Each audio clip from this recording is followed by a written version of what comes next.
بسم اللہ الرحمن الرحیم۔ معزز ناظرین، ویڈیو کو لائک اور چینل کو سبسکرائب کر کے ہماری حوصلہ افزائی کیجیے۔ آپ کی حوصلہ افزائی سے ہماری محنت اور بہتر ہو سکے گی۔ ہمیں آپ کی حوصلہ افزائی کی ضرورت ہے۔ بہت بہت شکریہ۔ گمنام ہیرو کے معزز ناظرین، السلام علیکم۔ آئیے چلتے ہیں کہانی کی طرف۔ بوجھل خاموشی کے بعد اول خان اپنے دل کی بڑاس نکالتے ہوئے گرایا۔ لوگ جرم کرتے ہوئے رنگے ہاتھوں پکڑے جاتے ہیں، لیکن کسی نہ کسی قانونی سکم کا فائدہ اٹھا کر باعزت بری ہونے میں کامیاب ہو جاتے ہیں۔ پیشہ ور مجرموں کے ہاتھوں قانون کی دھجیاں اڑنے سے شریف شہری دن بہ دن بزدل اور معاشرے سے لا تعلق ہوتے جا رہے ہیں۔ یہ صرف قانونی کمزوریوں کا قصور نہیں ہے۔ تم رشوت کو بھول رہے ہو، ویرا متاسفانہ انداز میں بولی۔ رشوت اسی وقت کام کرتی ہے جب قانون میں جھول ہوتے ہیں۔ اول خان اس وقت کسی کی سننے پر آمادہ نہیں تھا۔ قانون اس قدر بے لوچ اور سخت ہونا چاہیے کہ جن مجرموں کے اڈے ٹھکانے اور گنونے جرائم کے ثبوت سب کے سامنے ہوں، انہیں فی الفور سولی پر لٹکایا جا سکے۔ میرا بس چلے تو میں چند ہزار نیک نام اور باعزت شہریوں کو ایسے تعزیری اختیارات دے کر چند دنوں میں اس معاشرے کو سدھار دوں جہاں شہباز خان جیسے بیڑیے معصوم بیڑوں کا خون چوس کر دن رات اپنی تجوریاں بھرنے میں مصروف ہیں۔ اس وقت تم جذباتی ہو رہے ہو، بیرا گہری سنجیدگی کے ساتھ اسے سمجھاتے ہوئے بولی۔ جب تم چند ہزار نیک ناموں کی تلاش میں نکلو گے تو تمہیں بدترین مایوسی کا سامنا کرنا پڑے گا۔ یہ بات صرف پاکستان کا نہیں، ہر جدید معاشرے کا المیہ ہے کہ مخصوص علاقوں میں صنعتوں کے ارتکاز کی وجہ سے زبردست نقل مکانی یا ہجرت یا ترک سکونت کا سلسلہ جاری ہے، اور اس بھاگ دوڑ میں ہر فرد اپنی علاقائی اور آبائی شناخت کھو بیٹھا ہے۔ نیک نامی اور عزت کا معیار نسب کے بجائے دولت کو مان لیا گیا ہے، وہ ہیروئن بیچ کر ہی کمائی گئی ہو۔ تم جس ظفر کا پیچھا کرو گے، اس کے روپ میں کوئی نہ کوئی البرٹ ویلیسا ہی کار فرمان نظر آئے گا۔ میں مانتا ہوں کہ خرابیاں بہت دور تک جڑیں پکڑ چکی ہیں۔ اول خان قدرے نرم ہوتا ہوا نظر آیا، لیکن یہ کام ناممکن نہیں ہے۔ اس سے پہلے کہ سب لوگ خوشی سے یا مجبوراً برائیوں کی دلدل میں غرق ہو جائیں، ایک صاف ستھری تبدیلی لانے کا عمل کامیاب ہو سکتا ہے۔ جب پانی سروں سے گزر جائے گا تو تبدیلی کے بارے میں سوچنا بھی جرم کے زمرے میں شمار ہونے لگے گا۔ یہ تہذیبی انقلاب اور ارتقاء کے معاملات ہیں۔ میں نے ایک گہرا سانس لے کر کہا، ارتقاء اندر سے خود بخود ہوتا ہے۔ جو بدقسمتی سے منفی سمتوں میں جا رہا ہے، اور انقلاب لانے کے لیے ہم تین آدمی بہت ناکافی ہیں۔ اس لیے کیوں نہ ہم آرام کرنے کے بارے میں کچھ سوچنے کی کوشش کریں۔ اول خان بے ساختہ مسکرا دیا، تم آرام کرو، مجھے تو ابھی اس پارٹی کی واپسی کا انتظار ہے جو بندروں کے کارخانے کی طرف گئی ہے۔ اس نے اپنی بات پر خود ہی ایک بلند آہنگ کہکہا لگایا، اور ہم دونوں بھی اس کے ساتھ شامل ہو کر ہنسنے لگے۔ اس پارٹی کے واپس آنے میں صبح کے 3 بج گئے۔ وہ اپنے ساتھ صرف 6 بندر لائے تھے۔ ان میں سے 5 نیم تربیت یافتہ ہونے کی وجہ سے قدرے بڑکے ہوئے تھے، جبکہ چھٹا بندر خاموش اور مہذب نظر آ رہا تھا۔ ان لوگوں نے میٹل ڈیٹیکٹر کے ذریعے ان سب بندروں کی جانچ پڑتال کی تھی، جس کے نتیجے میں چھٹے بندر کے جسم میں دانت کی کسی شے کی موجودگی ظاہر ہوئی تھی، لیکن ان لوگوں نے بندروں کے پھٹنے کے خوف کی وجہ سے اس کے ساتھ کوئی چھیڑ چھاڑ نہیں کی تھی، اور اسے سکون و احتیاط کے ساتھ وہاں لے آئے تھے۔ یہ اطلاع ملتے ہی مجھے خاموش طبع بندر سے خوف آنے لگا، کیونکہ وہ انسانوں سے حد درجے مانوس بھی تھا اور اول خان سے بھاگنے کی فکر میں نہیں تھا، جبکہ دوسرے بندر بار بار دروازے کی طرف بھاگنے کی کوشش کر رہے تھے۔ وہ تمام بندر اس ویران فیکٹری کے ایک خالی گودام میں آزاد پائے گئے تھے۔ وہاں ان کی خوراک کے لیے متنوع پھلوں کی خاصی مقدار موجود تھی۔ تشویشناک بات یہ تھی کہ اسی گودام میں ایک زیر زمین کمرے کا راستہ بھی تھا۔ وہ تہہ خانہ ہر طرح کے ساز و سامان سے لیس ایک چھوٹی آپریشن ٹیبل، سرجری کے متعدد باریک اور نازک آلات، بے ہوشی کی مختلف ادویات اور انجیکشن سرنجوں پر مشتمل تھا۔ کمرے میں جدید ترین اور ننھے لاسلکی مائکرو فونوں سے بھرا ہوا ایک ڈبہ برآمد ہوا تھا۔ ایسے مائکرو فونوں کے ذریعے تار کی مدد کے بغیر کئی کلومیٹر دور ہونے والی گفتگو لفظ بے لفظ سنی جا سکتی تھی۔ اس کے علاوہ بھی وہاں کئی ایسی نئی اور جدید ساخت کی مشینیں تھیں جن کے بارے میں اول خان کے آدمی کوئی اندازہ نہیں لگا سکے تھے۔ وہاں لوگ ان مشینوں اور آلات کو چھیڑے بغیر اپنے 2 آدمی وہاں چھوڑ کر صرف بندروں کے ساتھ واپس لوٹ آئے تھے۔ البرٹ ویلیسا مر گیا، لیکن اس کے پھیلائے ہوئے جال کی کڑیاں اب مل رہی ہیں۔ اول خان ان خبروں پر متفکر نظر آنے لگا تھا۔ تربیت یافتہ اور بگ کیے ہوئے بندر باہر سے اسمگل یا درآمد برآمد نہیں کیے جا سکتے تھے، بلکہ یہ سارا کام یہیں ہماری ناک کے نیچے سر انجام دیا جا رہا تھا اور ہم اس سے بے خبر تھے۔ مجھے یقین ہے کہ اس زیر زمین لیبارٹری میں ان جدید ترین کیمروں کا ساز و سامان بھی موجود ہوگا جو کہوٹا سے پکڑے جانے والے بندروں کی جلد کے نیچے چھپائے گئے تھے۔ میں تم سے متفق ہوں، لیکن اس سنجیدہ بندر نے مجھے خوفزدہ کیا ہوا ہے۔ میں نے چھٹے بندر کی طرف اشارہ کرتے ہوئے کہا، اگر یہ حادثاتی طور پر یہیں پھٹ گیا تو بڑی تباہی پھیلے گی۔ میرا خیال ہے کہ ان سب بندروں کو کھلے لان میں بندوا کر اپنے آدمیوں کو ان سے دور رہنے کی ہدایت کر دو تاکہ کسی امکانی تباہی کے خطرے کو کم سے کم کیا جا سکے۔ اور اچانک چھٹا بندر اپنی جگہ بیٹھے بیٹھے کھوکھیانے لگا اور میں سہم کر فوراً ہی خاموش ہو گیا۔ وہ میں نے اپنے خوف کا کوئی ذکر نہیں کیا، لیکن میرے ذہن میں لاشعوری طور پر اس لرزہ انگیز خطرے نے سر ابھارا تھا کہ کہیں یہ بندر اپنی کسی غیر معمولی حص کے ذریعے میرے خیالات تو نہیں پڑ رہا ہے۔ ان سب کو لے جاؤ اور لان پر باندھ کر دور سے نگرانی کرتے رہو۔ اول خان نے کسی ایک فرد سے مخاطب ہونے کی بجائے عمومی ہدایت جاری کی اور وہ لوگ اس کا اشارہ سمجھ کر بندروں سمیت اس کے دفتر سے رخصت ہو گئے۔ تخلیہ ہوتے ہی ویرا کے لیے اپنے ضبط کی ہوئی ہنسی پر مزید قابو پائے رکھنا دشوار ہو گیا۔ وہ کھلکھلا کر ہنسی تھی اور اول خان بھی اچانک ہی ہنسنے لگا۔ یوں دانت پھاڑنے کی کیا توقع ہے؟ میں نے اول خان کو نظر انداز کر کے خفت امیز انداز میں ویرا کو لتاڑا۔ ہم کچھ سنجیدہ گفتگو کر رہے تھے، وہ تو کر رہے تھے، لیکن بندر کی خوں پر تمہاری جان کیوں نکل گئی تھی؟ اس نے ہنسی کے دوران میں کہا۔ ایسا معلوم ہوا تھا جیسے بندر کے بولتے ہی تمہارے حلق کا کوا گر گیا ہو۔ بعض اوقات تم نہایت احمقانہ باتیں کرنے لگتی ہو۔ میرے لیے حقیقت کا اعتراف کرنا دشوار تھا۔ اس وقت بندر کی بجائے تم بھی بول پڑتی تو میں اسی طرح چونک کر خاموش ہو جاتا۔ محویت کے دوران میں ایسا ہو ہی جاتا ہے۔ اول خان نے بردباری کا مظاہرہ کرتے ہوئے اپنی ہنسی موقوف کر دی۔ تمہاری وجہ سے میں بھی بلا وجہ ہنس پڑا۔ کاش میرے پاس کیمرہ ہوتا اور میں اس وقت تمہارے چہرے کی تصویر لے سکی ہوتی۔ پلیز ویرا، اول خان نے اسے خاموش کر دیا۔ اس بات کو یہیں ختم کر دو۔ ہمیں ان بندروں اور کارخانے کے بارے میں فوری طور پر فیصلہ کرنا ہے۔ میں یہی کہہ رہا تھا کہ یہ بندر فوری طور پر وہیں بھیج دیے جانے چاہیے جہاں کہوٹا کا زندہ بچنے والا بندر ماہرین کی نگرانی میں ہے۔ یہ بہت الجھا ہوا تکنیکی معاملہ ہے، اسے ماہرین ہی حل کر سکتے ہیں۔ یہ بندر تمہاری فورس کی تحویل میں ضائع نہیں ہونا چاہیے۔ میں نے ویرا کا منہ بند کرنے کے لیے فوری طور پر ایک نیا لیکن سوچا سمجھا معاملہ چھیڑ دیا جو بندر کے گرانے کے وقت میرے ذہن میں نہیں آیا تھا۔ تمہاری تجویز معقول اور قابل فہم ہے، لیکن اس کے لیے مجھے اپنے کمانڈر سے منظوری لینی ہوگی اور وہ اس وقت وزارت داخلہ کے ایک اہم اجلاس میں ہے۔ ویرا نے اسے یاد دلایا۔ یہ کوئی مسئلہ نہیں ہے، میں اجلاس کے دوران میں بھی اس سے ٹرانسمیٹر پر بات کر سکتا ہوں۔ کام کے بارے میں ہم لوگوں کو مکمل آزادی حاصل ہوتی ہے۔ پھر ٹمبر فیکٹری میں دریافت ہونے والی لیبارٹری کے بارے میں بھی بات کر لو تو مناسب رہے گا۔ ویرا بھی پوری طرح سنجیدہ ہو چکی تھی۔ وہاں بھی آپریشن تھیٹر کے علاوہ نازک آلات موجود ہیں۔ ماہرین ہی ان کے مصرف اور اہمیت کا تعین کر سکتے ہیں۔ ہو سکتا ہے کہ وہ کوئی پورٹیبل سیٹلائٹ ریسیونگ اسٹیشن ہو اور اس کی میموری میں کہوٹا سے آنے والی بعض تصاویر محفوظ ہوں۔ غیر پیشہ ورانہ چھیڑ چھاڑ سے وہ تصاویر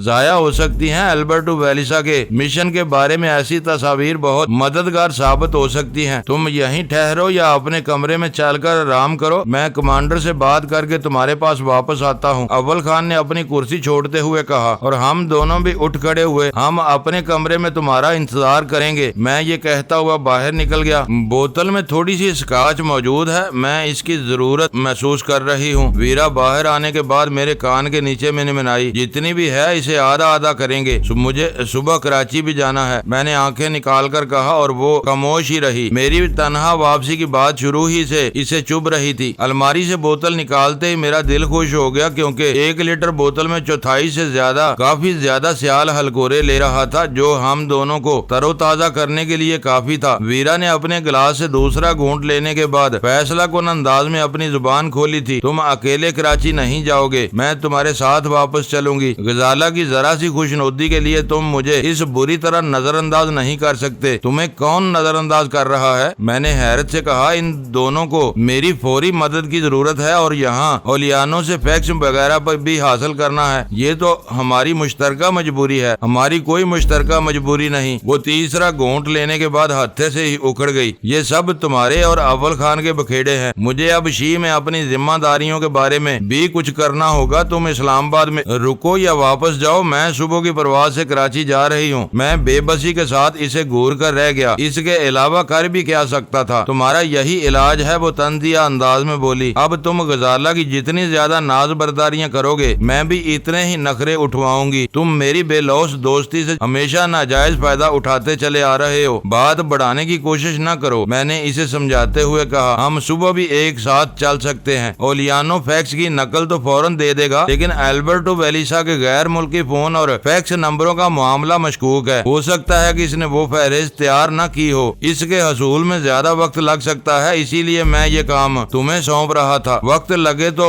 تم رک جانا، میں کراچی جا کر غزالہ کا خون سلگانا شروع کر دوں گی۔ میرے لیے ویرا کے بہت تیور خطرناک تھے۔ وہ باتوں ہی باتوں میں ایک بار پھر غزالہ کی مخالفت پر کمر بستہ ہوتی نظر آ رہی تھی۔ ایک طرف افغان قبائلیوں کی طرف سے غزالہ کے اغوا اور علاقہ غیر میں فروخت کی دھمکی میرے سر پر تلوار بن کر لٹک رہی تھی، اور دوسری طرف ویرا بھی اپنے پر پردے نکال رہی تھی۔ میرے لیے یہ صورتحال خطرے کی گھنٹی سے کم نہیں تھی۔ تم بلا وجہ اس بیچاری کی دشمن ہو رہی ہو۔ میں نے اپنا غصہ پیتے ہوئے مصالحانہ رویہ برقرار رکھا۔ اس میں اس کا کوئی قصور نہیں ہے، یہ میرا اپنا فیصلہ تھا۔ اب تم ناراض ہو تو میں اپنا فیصلہ واپس لے لیتا ہوں۔ ہم صبح، دوپہر یا شام میں جب بھی جائیں گے اکٹھے جائیں گے۔ اس کا خون سلگانے کا ذکر سنتے ہی راہ راست پر آ گئے۔ اس نے خوش ہو کر میرا مضحکہ اڑاتے ہوئے کہا، دنیا بھر میں مرد اپنی بیویوں کو بھول کر محبوباؤں کی دل جوئی کرتے پھرتے ہیں، اور تمہارا حساب ہی الٹا ہے۔ معلوم ہوتا ہے کہ ڈون کے چینی مولوی نے تمہیں زن مریدی کا کوئی تعویذ بھی گھول کر پلا دیا تھا۔ بس اب یہ قصہ ختم کرو، میں نے تحمل کے ساتھ اس کا شانہ تھپکتے ہوئے کہا۔ اس بار معاف کر رہی ہے وہ تیکھے تیوروں کے ساتھ بولی۔ آئندہ کے لیے یہ یاد رکھنا کہ وہ تمہاری بیوی ہے اور میں صرف ایک آزاد دوست۔ تم نے کبھی بھول کر بھی میری دل آزاری کی تو میں بھی اپنی ہرجائی پن پر اتر آؤں گی۔ میری طبیعت کو تم اتنا تو سمجھنے ہی لگے ہو۔ میں سارا لا کر رہ گیا۔ اپنی خاموشی کو باوقار بنانے کے لیے میں سگریٹ سلگانے میں مصروف ہو گیا تھا۔ سگریٹ کا سرا روشن ہوتے ہی ویرا نے اسے میرے ہونٹوں سے اچک لیا۔ اپنے لیے دوسری جلا لو اور ذرا یہ سوچو کہ یہاں غیر فطری خاموشی کیوں ہے؟ مجھے تو سب کچھ نارملی محسوس ہو رہا ہے۔ میں نے چونک کر اس کی طرف دیکھتے ہوئے کہا، یہاں اول خان کا خاصا عملہ موجود ہے۔ لان پر 6 بندر بندے ہوئے ہیں۔ ایک کمرے میں البرٹو ویلیسا کے 4 زخمی محافظ کرسیوں سے بندھے ہوئے ہیں۔ پھر شہباز خان بھی اتنی خاموشی سے اپنے سر اور چہرے کے بال منڈوانے والوں میں سے نظر نہیں آتا تھا، لیکن یہاں بالکل ہی سکوت اور سناٹے کا راج ہے۔ صرف قیدی ہی شور و گل کر سکتے تھے۔ میرا خیال ہے کہ ان سب کو بے ہوش کر دیا گیا ہے۔ ہو سکتا ہے کہ شہباز کی آنکھ اب آب پارا کے کسی کوڑے دان ہی میں کھلے۔ اس بار وہ اسباتی انداز میں اپنا سر ہلانے پر مجبور ہو گئی۔ تھوڑی دیر بعد اس عمارت میں پھیلے ہوئے غیر فطری سناٹے کے بارے میں ویرا کی شکایت دور ہونے کے آثار پیدا ہو گئے، اور اس ریسٹ ہاؤس کے دفتری حصے سے نقل و حرکت کی کچھ آوازوں کے بعد کسی گاڑی کا انجن سٹارٹ ہونے کی آواز سنائی دی، جو چند ثانیوں بعد تیز ہونے کے بعد دور ہوتے ہوئے بتدریج معدوم ہوتی چلی گئی، اور فضا پر دوبارہ وہی سناٹا چھا گیا۔ معلوم ہوتا ہے کہ کوئی روانہ ہوا ہے۔ اول خان بھی ابھی تک نہیں لوٹا۔ ایسا نہ ہو کہ اس کے کمانڈر نے اسے بلا تاخیر اپنے پاس بلا لیا ہو۔ ویرا اپنے گلاس سے کھیلتے ہوئے بولی۔ مجھے اس کے تبصرے کا جواب دینے کی ضرورت نہیں پڑی، کیونکہ تقریباً اسی وقت اول خان اپنے مخصوص انداز میں دستک دے کر ہمارے کمرے میں آ گیا۔ اس کے چہرے پر دور دور تک تکان کی کوئی علامت نہیں تھی، بلکہ وہ کچھ زیادہ ہی چونچال نظر آ رہا تھا۔ شہباز خان کے چہرے کو بالوں سے بالکل محروم کر کے روانہ کیا جا چکا ہے۔ اس نے آتے ہی اعلان کیا، اب تم کو اس کے بارے میں ایک اہم کام کرنا ہے۔ میں اس خبیث آدمی کو زیادہ ڈیل دیے بغیر اس فتنے کو یہیں کچلنا چاہتا ہوں۔ وہ لمحہ بھر کے لیے خاموش ہوا تو میں استفسار طلب نگاہوں سے اس کی طرف دیکھتا رہا۔ اس نے دوبارہ سلسلہ کلام جوڑتے ہوئے کہا، ٹیلی فون ڈائریکٹری سے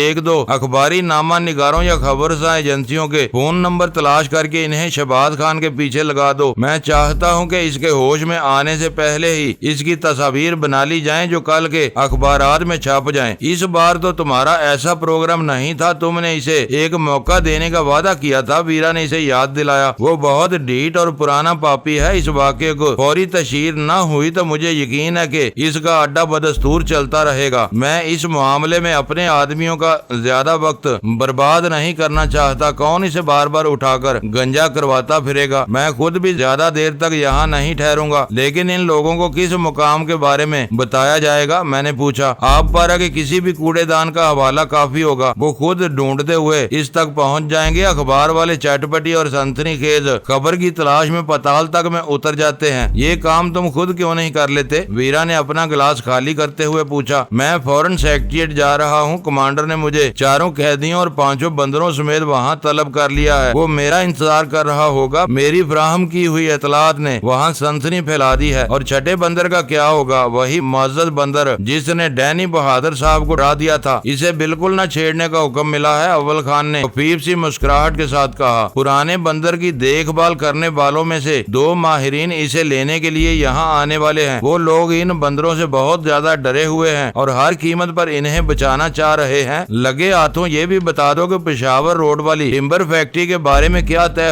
پایا ہے؟ ہو سکتا ہے کہ تمہیں واپس لوٹنے میں اتنی دیر ہو جائے کہ ہمیں تم سے ملے بغیر ہی کراچی جانا پڑ جائے. میں نے کہا. میں نے اپنی تفصیلی رپورٹ دے دی ہے. میرا خیال ہے کہ فارگو اور national institute of modern sciences کے ماہرین کے ساتھ انٹر سروسز انٹیلیجنس یا ملٹری سیکرٹ سروس والے اس معاملے کو سنبھالیں گے. یہ فیصلہ اعلیٰ سطح پر ہی کیا جائے گا. تم لوگ یہاں ٹھہرو تو اگلے چند گھنٹوں میں بعض حیرتناک خبریں مل سکتی ہیں. کم از کم اپنے شروع کیے ہوئے کھیل کا انجام تو دیکھتے ہی جاؤ. ڈینی کو ڈر ہے کہ قبائلی افغان اس کی موم کی گڑیا کو اٹھا نہ لے جائیں. ویرا مجھ سے پہلے کاٹدار لہجے میں بول پڑی. اس کے پتلے پتلے گلابی ہونٹوں پر زہریلی مسکراہٹ رقصاں تھی. اس کے بارے میں فکر کی کیا ضرورت ہے؟ میں نے شاہد کو اس کی حفاظت پر لگایا ہوا ہے. اس بارے میں کوئی ڈینی کو مطمئن نہیں کر سکتا. ویرا بدستور زہر فشانی پر تلی ہوئی تھی. اسے تمہاری کوششوں پر مکمل بھروسہ نہیں ہے. یہ اپنے معاملے کو خود دیکھنا چاہتا ہے. اس کی باتوں پر نہ جاؤ. یہ اس وقت بی جمالو بنی ہوئی ہے. میں نے خوش دلی کا جبری مظاہرہ کرتے ہوئے کہا. وہ لوگ میری تلاش میں ہیں. میں ان سے مل کر دیکھنا چاہتا ہوں کہ وہ کون ہیں اور مجھ سے کیا چاہتے ہیں. یہاں کی خبریں تو تم سے بھی مل جائیں گی. یہاں بھاگ دوڑ کا کام تقریباً ختم ہی ہو چکا ہے. اب تو بکھرے ہوئے معاملات کو سمیٹنے کا اکتاہٹ ہمیں سلسلہ چل پڑا ہے. کوئی بھی ضرورت محسوس ہو تو تم بلا تکلف اسٹیشن 4 پر شاہد سے کھل کر بات کر سکتے ہو. وہ تم کو اچھی طرح جانتا ہے. میں بھی اسے بریف کر دوں گا. اول خان ہم سے رخصت ہو رہا تھا لہذا ہم دونوں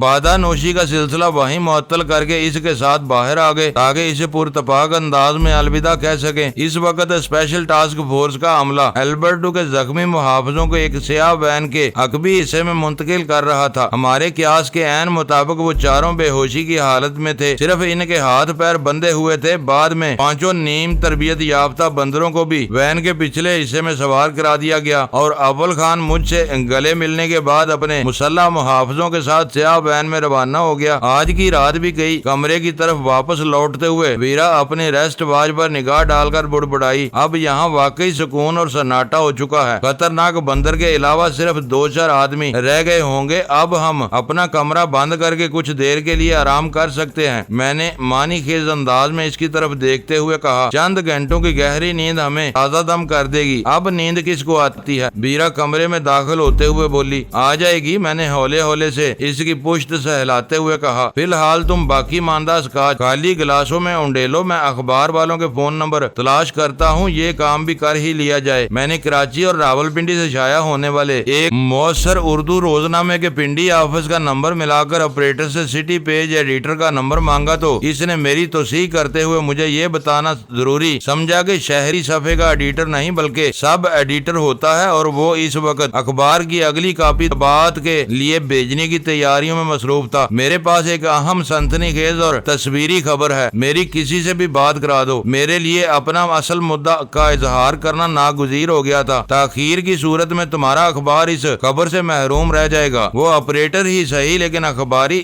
صنعت کا رکن تھا. اس لیے خبر کی اہمیت کو اچھی طرح سمجھتا تھا. اس نے ذرا سے توقف کے بعد ایک کرائم رپورٹر سے فون کا سلسلہ ملا دیا. تم نے شاید اسلام آباد کے شہباز خان کا نام ضرور سنا ہوگا. میں نے فوراً ہی اصل بات شروع کر دی. وہ اس وقت آپ پر ایک کوڑے دان میں آرام کر رہا ہے. تم چاہو تو اس کی بہترین تصاویر بنا سکتے ہو. اسلام آباد میں تو ایک ہی شہباز خان ہے جو طاقتور اور بارسوخ لوگوں کا منظور نظر ہے. کرائم رپورٹر کی آواز تحیر زدہ تھی. وہ کوڑے دان میں کیسے پہنچ گیا؟ اس کے اعمال اسے وہاں تک لے آئے ہیں. وہ اجلت میں اپنا مکمل لباس بھی گھر بھول آیا ہے. تم نے وہاں پہنچنے میں دیر کی تو وہ اٹھ کر گھر چل دے گا. پرائی عورتوں کو بے لباس کرنے والے خود زیادہ دیر تک اپنے نفیس ملبوسات سے باہر رہنا پسند نہیں کرتے. یہ ناقابل یقین بات ہے کہ کسی نے اس کو چھیڑنے کی ہمت کی ہو. تمہارے اس مذاق کا مطلب کیا ہے؟ کرائم رپورٹر بری طرح الجھ سمجھ گیا تھا کہیں تم نشے کی جھونک میں اس کے آدمیوں سے پٹ کر تو نہیں آ رہے ہو۔ وہ اتنی لمبی دوڑ لگانے سے پہلے میری صداقت کا اندازہ لگانا چاہ رہا تھا، جبکہ میں یہ یقین کر لینا چاہتا تھا کہ وہ میری فون کال کو نظر انداز کر کے اپنے دفتر میں نہیں بیٹھا رہے گا، اس لیے گفتگو جاری رہی۔ معلوم ہوتا ہے کہ تم بھی شراب شباب کے اس سرچشمے سے فیض یاب ہوتے رہے ہو۔ جب بھی اپنے محسن کی پردہ پوشی کرنی چاہ رہے ہو تم اپنے دفتر میں اونگتے رہو، میں کسی اور کو پکڑتا ہوں۔ سنو، تم کون ہو اور اس خبر سے تمہارا کیا تعلق ہے؟ اس کی عاجلانہ آواز ابھری۔ میں ایک درد مند شہری ہوں اور یہ خبر میں نے ہی تخلیق کی ہے۔ جب شہباز میرے نام سے واقف نہیں تو میں تمہیں کیا بتا سکتا ہوں؟ میں ابھی کسی فوٹوگرافر کو ادھر بھیجتا ہوں۔ آپ پارا تو کافی بڑا علاقہ ہے، شہباز خان وہاں کے کس کوڑے دان میں پڑا ہوا ہے؟ آخر کار اس کی پیشہ ورانہ جبلت معروضی سوالات پر غالب آ گئی۔ آپ پارا مختصر سا علاقہ ہے اور اسلام آباد میں ابھی کوڑے دانوں پر نمبر نہیں ڈالے گئے۔ میں نے چبھتے ہوئے لہجے میں کہا، تم اسے بآسانی تلاش کر لو گے۔ ہو سکتا ہے کہ تمہارے وہاں پہنچنے سے پہلے کسی نے اسے مردہ سمجھ کر شور مچا دیا ہو اور وہاں بھیڑ لگ چکی ہو۔ میں نے مزید کوئی بات سنے بغیر فون بند کر دیا۔ میرے پاس دوسرا نمبر اسلام آباد میں قائم ایک خبرساں ایجنسی کا تھا۔ وہاں کا شفٹ انچارج بھی شہباز خان کا نام سنتے ہی چونکا تھا، لیکن اس نے کوئی بحث کیے بغیر میری فراہم کی ہوئی اطلاع کی